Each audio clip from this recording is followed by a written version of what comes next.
இதான் என்னோட சின்ன தோட்டம். வீட்டுக்கு பின்னால் ஒரு 8 அடி இடம் விட்டு அதில் ஒரு தோட்டம் போட்டிருக்கோம். தோட்டம் போடணும் அப்படிங்கிறதுக்காகவே இடம் விட்டுட்டு அதை மண்ணை பதப்படுத்தி நானே ஒவ்வொரு விதையாக போட்டு தோட்டமாக போட்டு விட்ருக்கேன். இதில் என்ன இருக்குன்னு தான் உங்களுக்கு காட்ட போகிறேன்.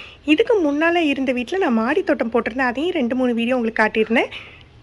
இப்போ இதையும் பார்க்கலாம். இந்த சைடு பார்த்தீங்கன்னா இதெல்லாம் கீரை தான் வச்சுருக்கேன். கீரை வந்து நான் மண்ணில் வச்சு பார்த்தேன், நல்ல செழிப்பாக வளருது. ஆனால் எந்த கீரைன்னு கண்டுபிடிக்க முடியல, ஒன்றோட ஒன்று மிக்ஸ் ஆயிடுது. அப்புறம் ஒரு சில முடியை இந்த தூசிலாம் போய் சிக்கிற மாதிரி இருக்குது. அதனால் தனியாக இப்போ தொட்டியில் போட்டு விட்டேன். இது பார்த்திங்கன்னா சிறுகீரை, தண்டங்கீரை, அரைக்கீரை வந்து கொஞ்சம் வேர் ரொம்ப இருக்காது அப்படிங்கிறதுனால சின்ன தொட்டியாக போட்டிருக்கேன். தண்டங்கீரை கொஞ்சம் ஹைட்டாக வளரும். நீங்கள் புதுசாக தோட்டம் போடணும்னு நினைக்கிறவங்க கீரையில் ஆரம்பிச்சிங்க அப்படின்னா உங்களுக்கு ரொம்ப யூஸ்ஃபுல்லாக இருக்குங்க. சட்டுன்னு உங்களுக்கு முளைச்சிடும்.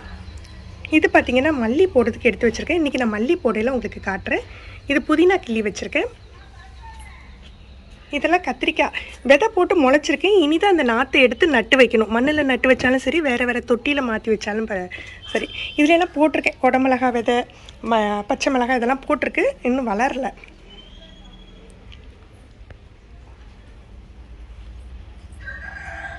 இது பார்த்திங்கன்னா மாதுளை மரம் இங்கே நான் பார்க்கல என்னென்னா ரொம்ப ஹைட்டாக வளர மாட்டேங்கி, அகலமாக வளர்ந்துக்கிட்டே போகுது. எப்போதுமே இப்படி தான் வளருவேன். இதான் ஃபஸ்ட் டைம் நான் வந்து மாதுளை மரம்லாம் வச்சுருக்கேன். ஆனால் ரொம்ப ஹைட் இல்லை. இப்போ ரொம்ப காற்று ஜாஸ்தியாக இருக்கிறதுனால உடஞ்சி வர சில இது வந்து உடஞ்சிருது. ஒரு தடவை வந்து நிறைய பூத்து எல்லாம் கொட்டிடுச்சு. ஆனால் இன்னும் அந்த மரம் ஹைட் ஆகலை. அதனால் காயெல்லாம் பிடிக்கல. இப்போ ரெண்டாவது ஒன்று வந்து பூக்க ஆரம்பிக்குது.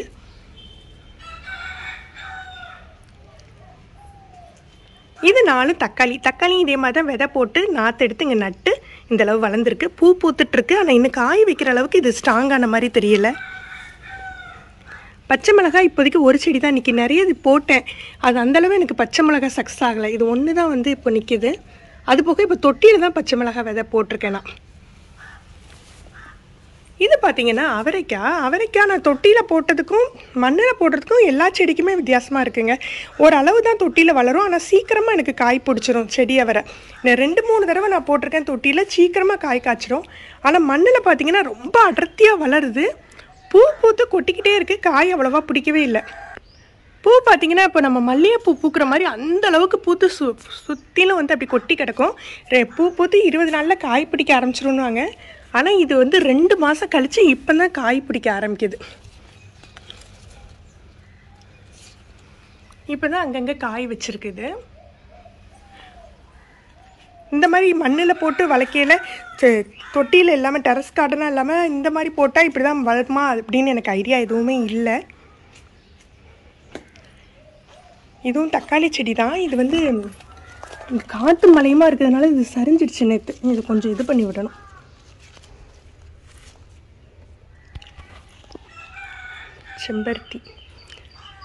செம்பருத்தி வந்து ஒரு இது வச்சு ரொம்ப நாள் ஆகுது. இன்னும் ஹைட்டு கொடுக்கல. எனக்கு தெரிஞ்சு இங்கே நான் வச்சுருக்கேன் ஒரு 4 மரம் வச்சுருக்கேன். 4மே வந்து எனக்கு ஹைட்டு கொடுத்த மாதிரியே இல்லை. ஆனால் நல்ல இலை வருது. ஒவ்வொன்றா வர ஆரம்பிக்குது. செம்பருத்தியில் நல்ல பூக்க ஆரம்பிச்சிடுச்சு. டெய்லி 2-3 பூ வந்து பூக்குது. நம்மளோட எண்ணெய் காய்ச்சறதுக்கு சீக்காய் பிடிக்கலாம். இதையே நான் சேர்த்து வச்சு யூஸ் பண்ணுறேன். அந்தளவுக்கு பூக்குது. ஆனால் ஹைட்டு இன்னும் கிடைக்கல. இது வந்து புதினா. இது ஃபுல்லாகவே புதினா தான் இருந்தது. இதை ஃபுல்லாக எடுத்துட்டேன். இப்போ இங்கே ஃபுல்லாக புதினாவாக இருக்குது. அதை இப்போ தொட்டியில் வச்சுக்கலாம் அப்படின்னு சொல்லிட்டு அதை எடுத்து வைக்கிறேன். இது பேண்டன் லீவ்ஸ், ரொம்ப இலை, பிரியாணி இலை, ரொம்ப இலைன்னு சொல்லுவாங்க இல்லையா.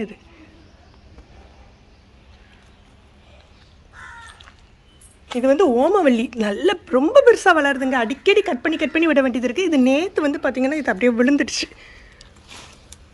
எவ்வளோ பெரிய வெயிட்டு. இது எப்படி உடஞ்சி விழுந்ததுன்னு தெரியல. ஆனால் இங்கே வேர் இருக்குது. அதனால் சட்டுன்னு இது வளர்ந்துடும். பப்பாளி பார்த்திங்கன்னா நான் 3 கன்று வச்சேன். 3மே வந்து எனக்கு வந்து பெருசாக ஆகவே இல்லை. கடைசியில் எல்லா இலையும் கட் பண்ணி விட்டு ஃபுல்லாகவுமே கட் பண்ணி விட்டு பார்த்தேன். அப்போவுமே வந்து அது இது பண்ண மாட்டேங்குது. இப்போ தான் 1-2 இலையாக வைக்கிது. இது துளசி. இது பார்த்திங்கன்னா மாங்கன்று. அங்கே வச்சுருக்குது சப்போட்டா கன்று வச்சுருக்கோம். இது குட்டியாக வச்சு இவ்வளோ தூரம் வளர்ந்துருக்கு. ஆனால் இது வளர்கிறதுக்கே வந்து ஒரு 5-6 மாதம் ஆச்சு. ஆனால் இங்கே பார்த்தீங்கன்னா இது வந்து சீனரிக்காய் செடி. இது வந்து செடியாக தான் வளரும். ஆனால் பார்த்தா கிட்டத்தட்ட மரம் என்னோடையும் பயங்கர ஹைட்டாக இருக்குது. மரம் மாதிரி வளர்ந்துருக்கு. இதில் 3 செடி நிற்கிது. 3மே இவ்வளோ ஹைட்டு இருக்குது. அதனால் கொஞ்சம் சரி இது காற்றுக்கு. அதனால் லைட்டாக ஒரு சின்னதாக ஒரு வெயிட் இல்லாத ஒரு கயிறை வச்சு லைட்டாக கெட்டி வச்சுருக்கேன். இது எல்லாமே சீனரிக்காய் தான். சீனரிக்காய்னா கொத்தவரங்காய் அப்படின்னு சொல்லுவாங்க இல்லையா, அது இந்த இருக்கிற நிறைய காய் போட்டிருக்கிறதுல.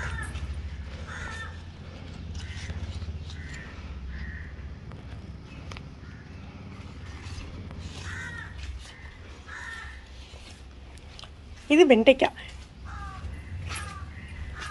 இது மட்டும் விதைக்காக விட்டுருக்கு, விதைக்கு ரெடியாக இருக்கும். அது இந்த வெண்டைக்காய் பார்த்தீங்கன்னா நான் வந்து வீட்டில் போடுறது இது 2-3 தடவை நான் வச்சு பார்த்துட்டேங்க. இவ்வளோ சைஸ் வந்தாக்கலேயே அது வந்து முத்திடுது. அதுக்கு மேலே ஒரு வளரவே வைக்க முடியலை. ரொம்ப குட்டி குட்டியாக பறித்தா மட்டும்தான் யூஸ் பண்ண முடியுது, இல்லது முத்திடுது. அது இது அலோவேரா போட்டு வச்சுருக்கு. இது ஒரு கத்தாழை, முன்பக்கம் 2-3 கத்தாழை வச்சுருக்கேன். இங்கே பின்னால் ஒன்று நட்டு வச்சுருக்கு.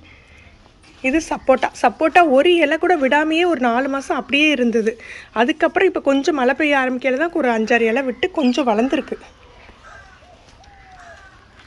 இது பாகைக்காய் இப்போ தான் ஸ்டார்ட் ஆகுது. இங்கேயும் பாகைக்காய் தான் போட்டிருக்கேன், ஏன்னா இது கொடி போடுறதுக்கு வசதியாக இருக்குமேன்னு கார்னரில் பாகைக்காய்.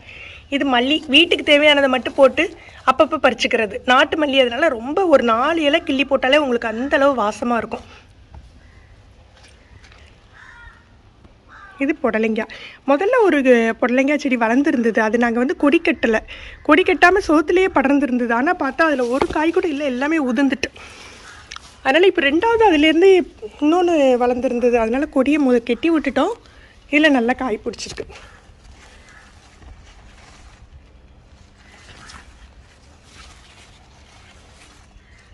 இது இன்றைக்கி பறிச்சிடலாம் சமையலுக்கு.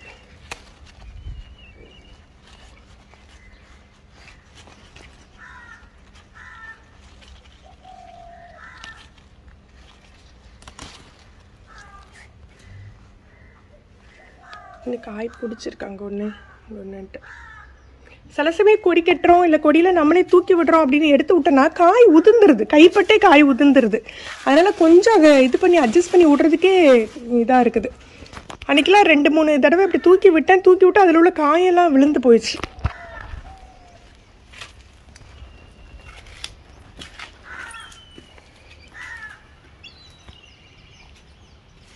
நீங்கள் தோட்டம் போடணும் அப்படின்னு விருப்பப்பட்டீங்கன்னா நான் சொல்கிற ஒரு டிப்ஸ் என்னென்னா, எனக்கு தெரிஞ்சு செடி அவரை நல்லா காய்க்குதுங்க. ஒரு சின்ன ஃபேமிலிக்கு தேவையான அளவு காய்ச்சிடும்.